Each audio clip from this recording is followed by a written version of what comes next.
Hello and welcome to End Goals, an LCMS Youth Ministry podcast. I'm host Reverend Mark Kiesling and I'm with DCE Juliana Schultz.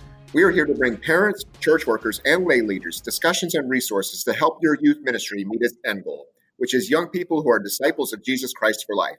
Today we talk about the significance of developing a congregational philosophy of Christian education and how that impacts youth ministry.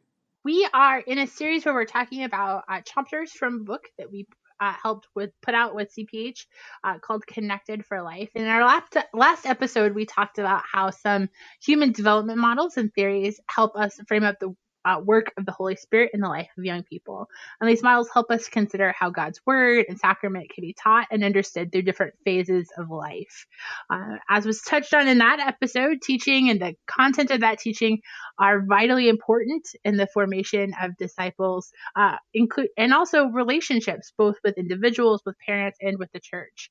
In this episode, we're going to give a brief introduction on the value of creating a philosophy of Christian education in your congregation. When Jesus gave the Great Commission in Matthew chapter 28, he instructed the disciples to make disciples of all nations, baptize and teach disciples to observe all that Jesus commanded. And what's an exciting blessing that we are still doing that today in his church. There are new methods and modes, but the words of Jesus haven't changed.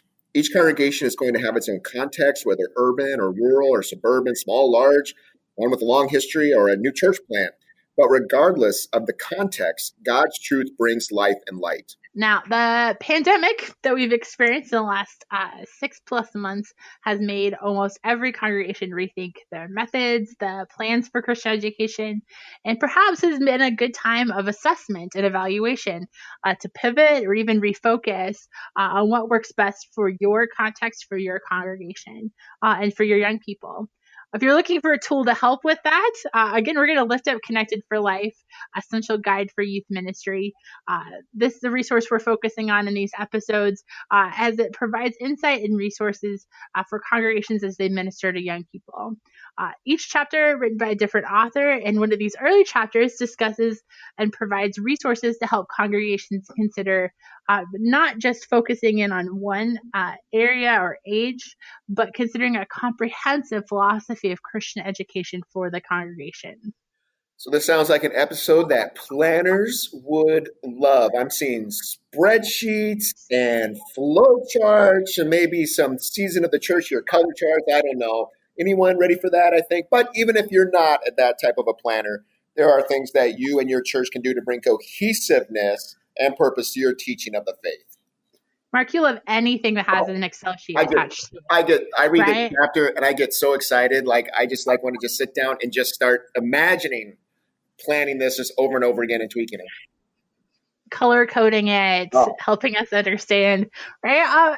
But truly, hopefully there are people with that skill set in your congregation who have a passion for helping look not just at what happens every single Sunday or what happens on a Wednesday or what happens over the course of a confirmation program, but what happens over the course of a lifetime within a congregation. And so to help us to talk about developing that philosophy of Christian education, a man who has written several charts and Excel sheets, including a couple of books, Dr. Dave Rueter is with us. Dave is a DCE serving at Our Savior Lutheran Church in Livermore, California.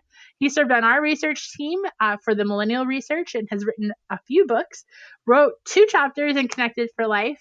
You heard about his other chapter in the last podcast, but we're excited to have him back to talk about his second chapter here. So Dave, thanks so much for joining us. Absolutely. Glad to be back. So it's good timing for us to be discussing this with you. I think it's safe to say that being relatively new in your congregation, this is a new call for you. You're spending some time either learning or crafting what this philosophy of Christian education looks for in your new setting. Yeah, as we're recording this, I'm pretty much hitting the 2-month mark. So I'm still in the middle of asking a whole lot of questions. My particular role as a DCE is a little non-traditional, but I have a DCE partner on staff who her area is kind of the children and youth ministry. And so to some degree, the way I'm approaching it is I'm asking a whole lot of questions about the why behind some of the things that she's been doing, offering some trying not to be obnoxious in the advice and the things that I'm offering. Trying to take off the former professor hat and just be a teammate with her, which I'm hoping I'm doing well enough. But part of it, I mean, Mark, yes, I have an Excel spreadsheet built entirely to be able to do this kind of a thing. And it's interesting when you give that out to people. Some are really excited and, oh, this is the greatest thing. And others, their eyes glaze over immediately. And they're just like, oh, please, can we not go there? But the idea behind having a philosophy to Christian education is getting at the why question. Before we get at the what do you want to do, it's getting at the why question. And unless you're doing a church plant, you're asking the why question after you've done a little bit of the what stuff. And so you're coming back around and saying, well, why are we continuing to do things the way we do? Juliana, you're mentioning the pandemic is just really perfect for this, because to some degree, the pandemic is part of the reason why my own ministry trajectory shifted a bit and brings me into a place that has a need where I'm going to be doing part of my time focusing on online ministry and focusing on how do you shift what took place in person into a context in which not everybody you want to reach and teach is going to show up in person. And one of the struggles that we look at, and as well as church leaders nationwide and across the world, is thinkers like Carey Nieuwhof pointing out that the likelihood is that you're never going to truly get 100% of everybody back physically in person on your Sunday morning or midweek stuff. And it doesn't mean they've left you as a church.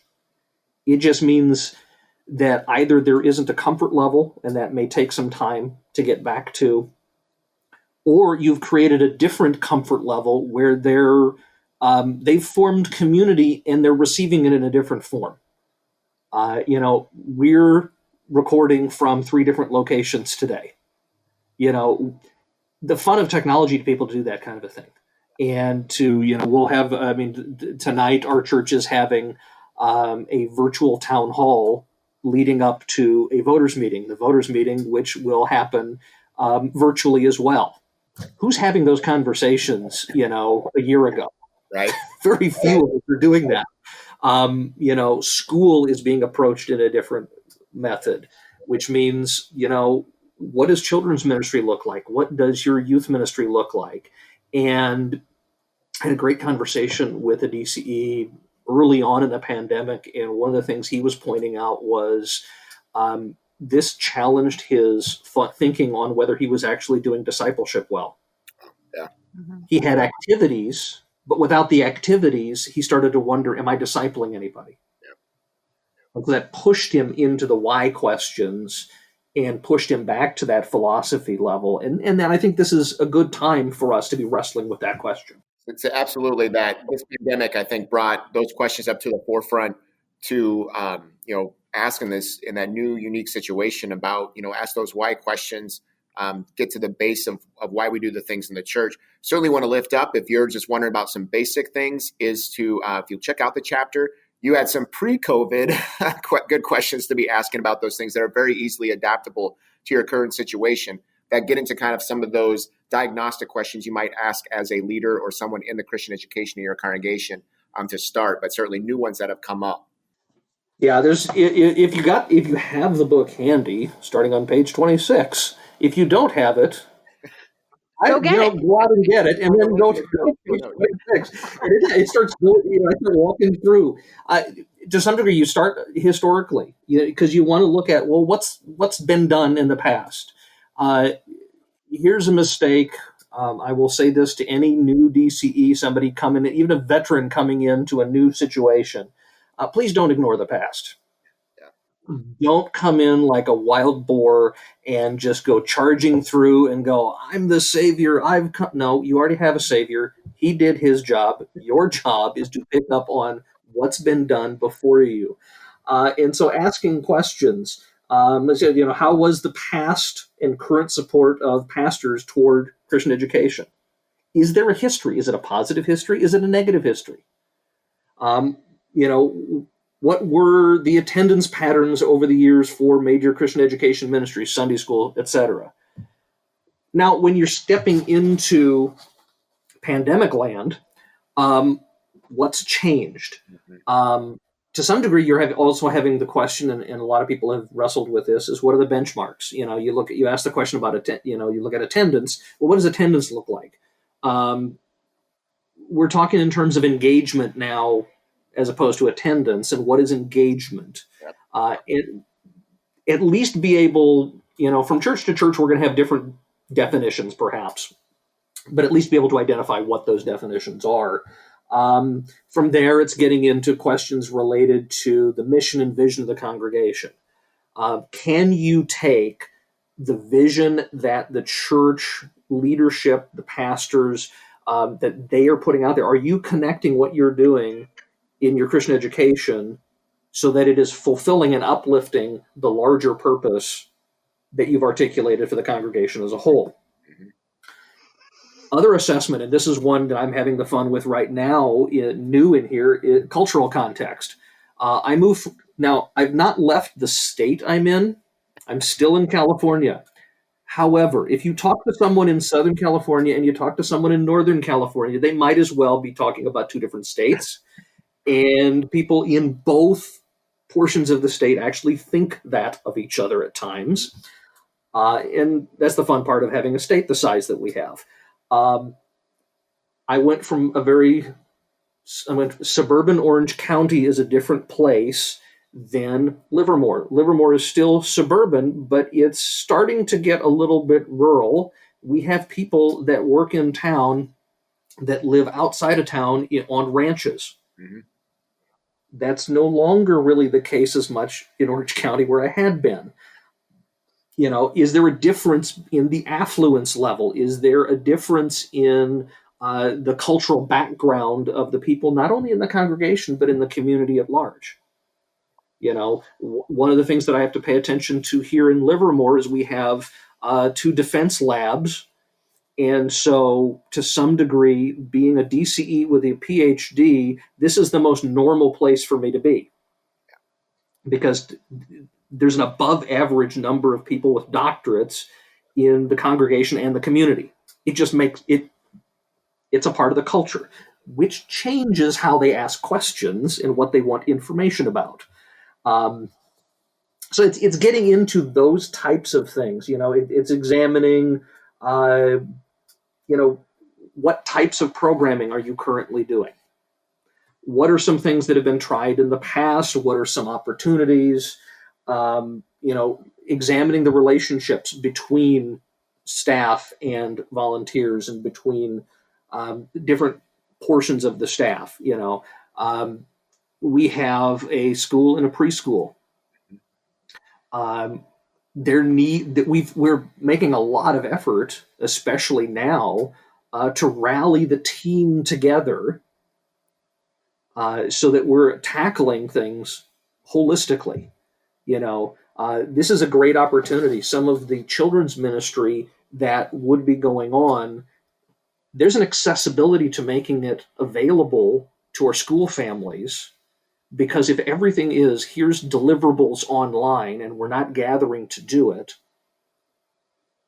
should I, in my online ministry, should I be putting this out just directly to church families? Or do I tweak the wording just slightly to make it as an offering to our preschool and elementary school families? And do that with intentionality. I think that's something that every congregation should be and can be doing, right? Is looking around and asking really good questions and trying to decipher those answers, right? And the answers that we get, the ways that we ask those questions and evaluate, helps us to fine tune, to redirect, to pivot when we need to, and know that the programs we're doing are actually helping us meet some of those end goals, that we have a why, so that when something like a pandemic happens, we go like, oh, but we know why we're doing that. And so we can adjust it as we need to, as we go along, because we know what we want our young people to be getting into. And in the book, you address this question of why in a book about youth ministry are we talking about developing a philosophy of Christian education? So why are we trying to create this very big 10,000 foot view Excel sheet with many, many color codes over many different age brackets when really the book's about youth ministry? And so thankfully you didn't leave that question unanswered. So why is it important that youth ministry connect to a bigger picture of Christian education in your congregation? Well, it's simply put, I mean, youth ministry is part of the ecosystem of your larger congregation. It's not an entity unto itself. And so those that you're going to have as a part of your youth ministry have been a part of other aspects of your Christian education programs and ministries. And so thinking holistically, thinking about what happens for your cradle roll people, what happens when they enter Sunday school has an impact on the way in which they go through Sunday school, which has an impact on how they enter into confirmation and into your high school ministry. There's also a point where each of those transitions becomes very critical. Transitions are the areas, and those are the spots where you're handing someone off. Just as an example of this, prior congregation I worked with, I had a really solid group of high school youth leaders and had less so on the junior high end. And I tried saying to a couple of the high school, hey, would you mind, as we're building the junior high team, lending a little bit of a hand? And the answer was a very firm no. Junior high kids are too weird for us, which is fair. And I say that as someone who probably, if you're going to give me a choice, I'm probably going to lean toward the weirdness of junior high because it maybe just fits my own mentality better that way. But in the midst of that, so you're functioning with different teams, and if you build a strong relationship with a junior high ministry team, and there's no relational connection to those that are doing high school, where's the handoff point? And so building in things programmatically that create opportunity for those relationships to be built. So current example, as we were needing to do some adjustments as we're looking at the start of our school year, our 8th grade teacher was looking for some assistance in teaching religion.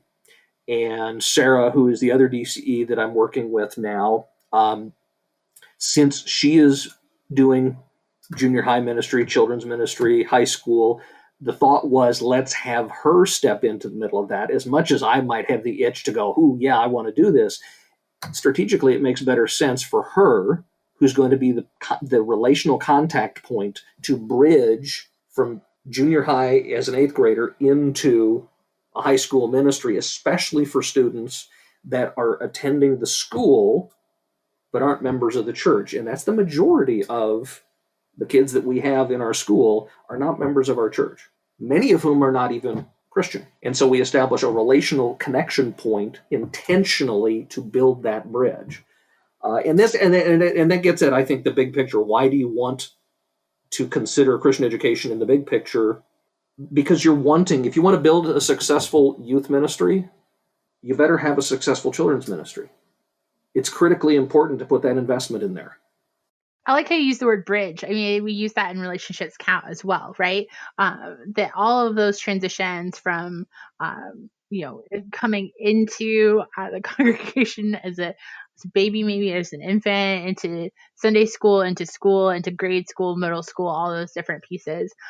As you transition from one age group to another or one kind of program to another within the congregation, it is a bridge, and we can make that bridge strong, and we can put people that they know on either end of that to help them transition through those pieces, or we can sometimes disregard those, and then they become really perilous. And maybe that young person makes it across that transitional bridge, or maybe they don't. So part of that bigger philosophy is helping kind of understand where are all of the bridges that they're going to experience in our congregation, and how are we firming those up in a way that makes that easy and clear and gives them confidence as they do that, rather than saying like, well, now you're starting confirmation and I push you down this bridge that may or may not look sturdy or something you can navigate, and good luck trying to get together under that because we don't know what it looks like. Or are we setting them up for success as they kind of go through those different pieces? And I think one thing you mentioned in the stage conversation last episode, you talked about too how at different stages they're often asking the same question, just maybe at different levels of depth. So here comes this opportunity too. When you see that big picture of here's this question getting reintroduced into the life of this young person, and we still meet them with the truth of the gospel and the truth that's in God's word, but the answer might be able to take on a new depth. And so you get to get that consistency in how we teach the faith as well. Yeah, one of the questions I've been having with some of our teachers on staff is trying to find out what they're doing in their religion curriculum. Why do I want to know that? Because if I'm going to be pairing anything in from the church side in trying to support that, I want to see what the commonalities are. I want to know, maybe even to be able to reference back, that there's a connection point. So you can be able to say, hey, remember when your fifth grade teacher taught you about this? And this is, 2 years down the line, and you said, remember when you covered this? Well, here's how we apply this now. They're going to start seeing the connection points, and they're also noticing that you're paying attention to more than just what you're teaching, but you're drawing them into the bigger picture, that it all connects, that it's not what can sometimes appear to kids to be isolated Bible stories.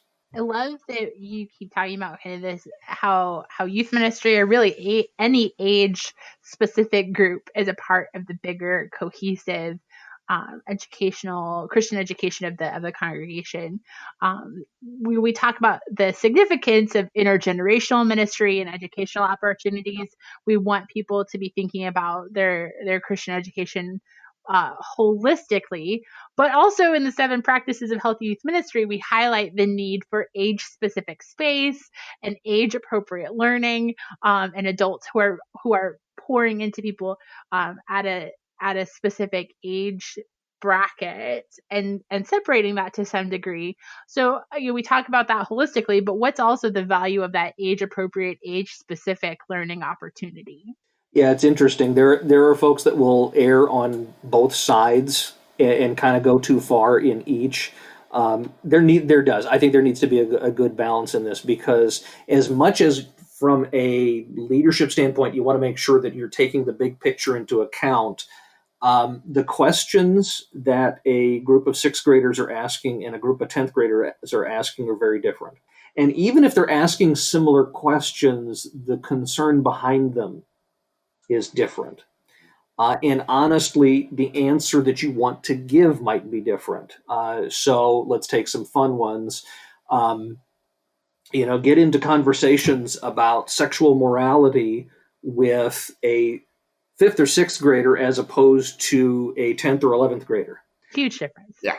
It's unbelievable. If I start giving the high school answer to the 6th grader, their brains are going to melt. They're not asking that. And you wouldn't be able to share with them the thing that you want them to really understand, a note from God's word and what God says about that. It's going to go way over their heads. It's going to be really hard for them to digest.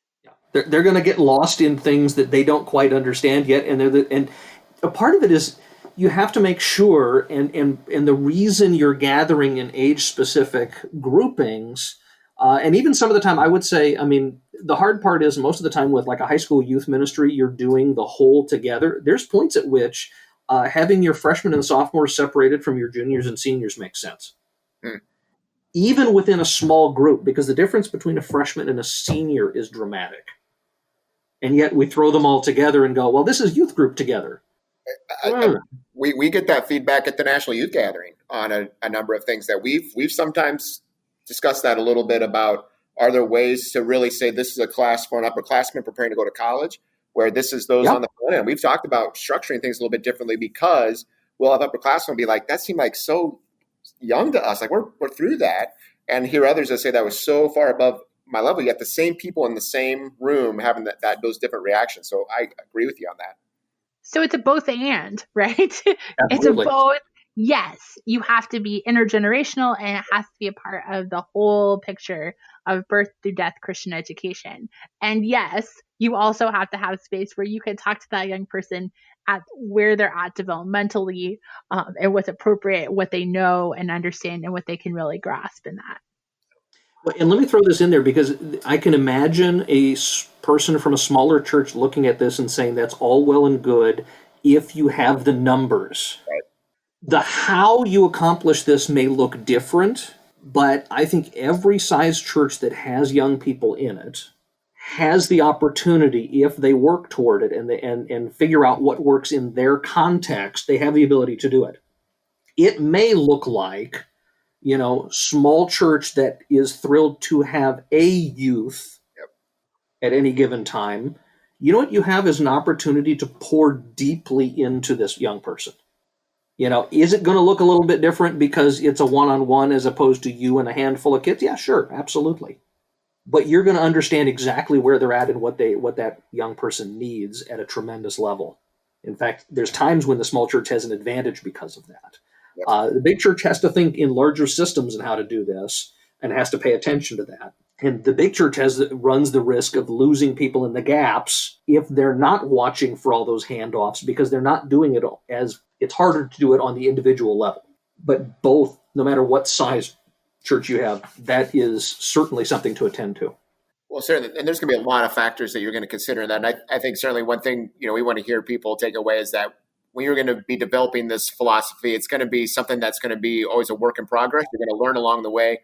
One of those things, not necessarily going to be have this perfect philosophy in every aspect of life, but just to kind of get into it, start thinking about it. And looking at the chapter you wrote to ask those good questions. And really, I think, like you said, David, that overall thing of trying to build that cohesiveness of the teaching ministry that's happening at the church, bringing up those questions, bringing in that engagement that would take place.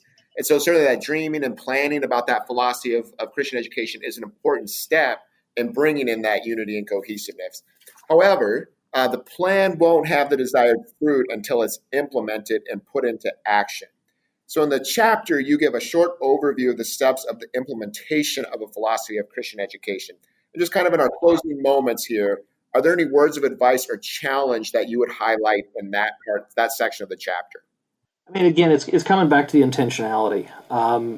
It's walking through the steps. Take the time to make sure that as you're moving from one to the next, that you're doing it well, that you're not you're not rushing through.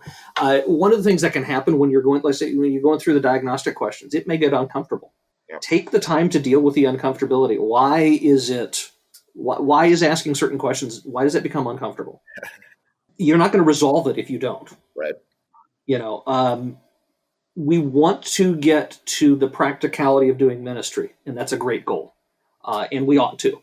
You don't want to get lost in the navel gazing and spend too much time on that, but at the same time, work the process. Just allow the process to be the process in order that you can get to at least, and Mark, I appreciate the fact that you're pointing out that this is going to be an ongoing thing. Yeah, you're going to come back around to it.